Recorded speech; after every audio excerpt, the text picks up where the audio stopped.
this is what, if you're the older political circles, especially, was called the Ming Court affair. How did that come about? Why was Ming Court chosen? And who was the perpetrator, or at least the instigator? When Tun Rahman went to Bintulu, I don't know what month exactly, I forgot. He made a speech. Taib got very angry. He offered to resign in the function itself. Function was attended by all the parties, ministers. So Tun Rahman left. We organized the PBB convention in the Dewan, the old Dewan.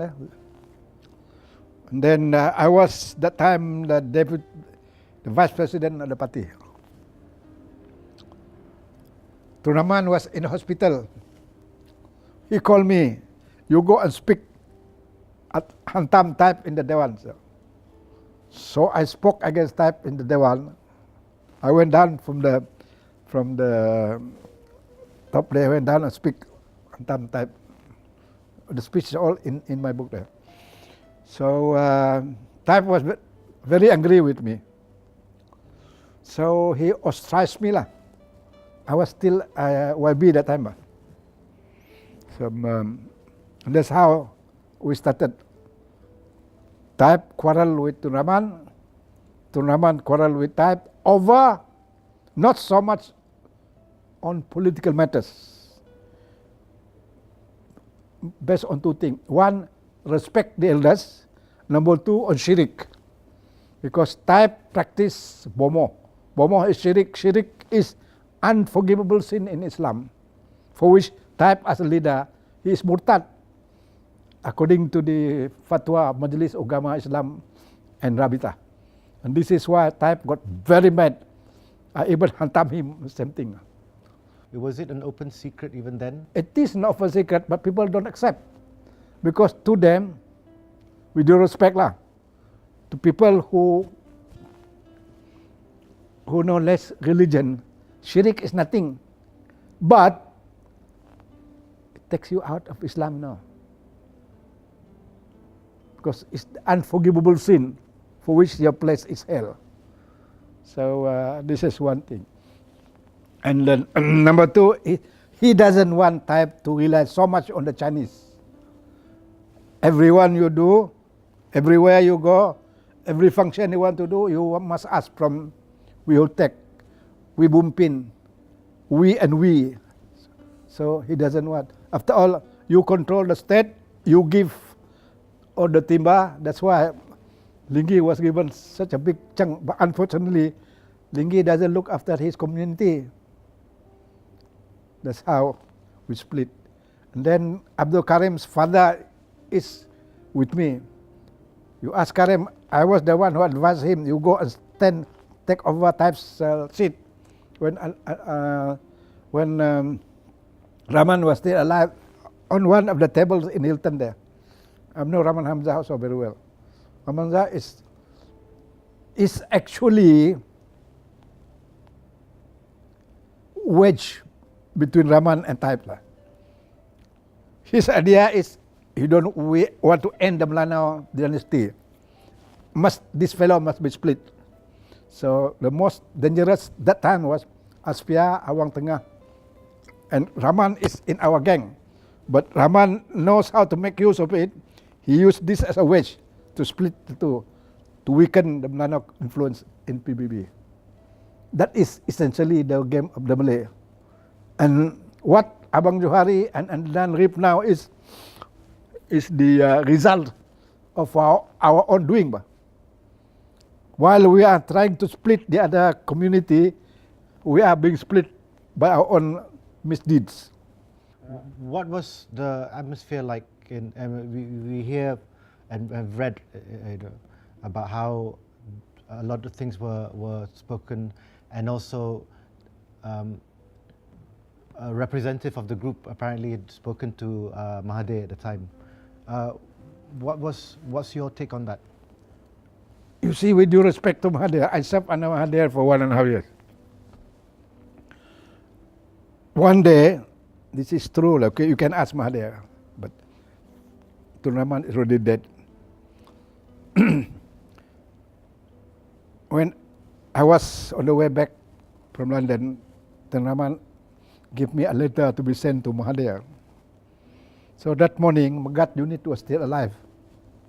You know, Magat is very close to me. I make appointment with Magat. Magat says, yes, come over before 7. Then we just rush into his room. So I came.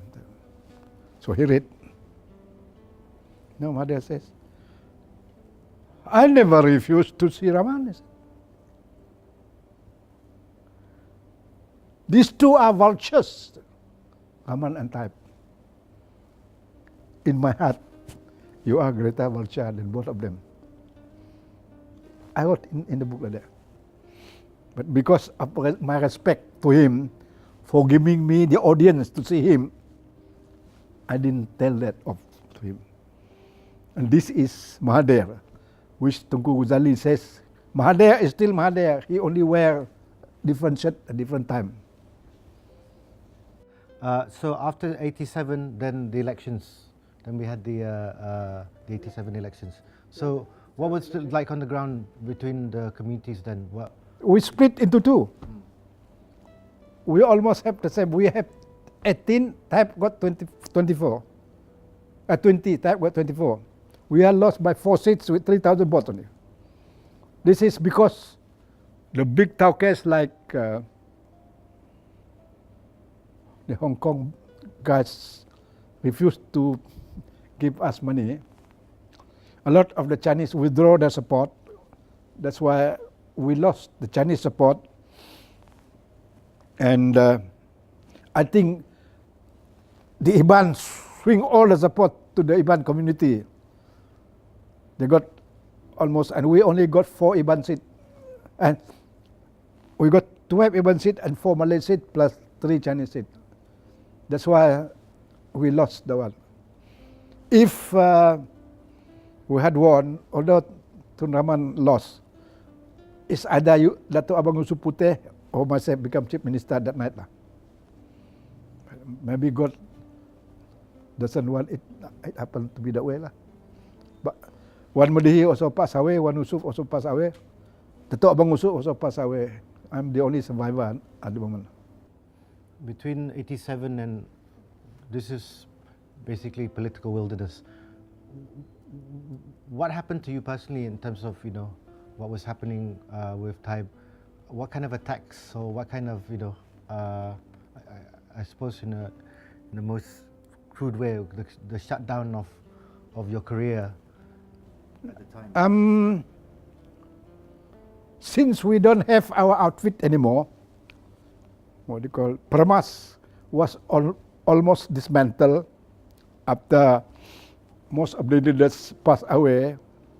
Pujang Ulis passed away, Dato Abang Yusuf passed away, and few others left.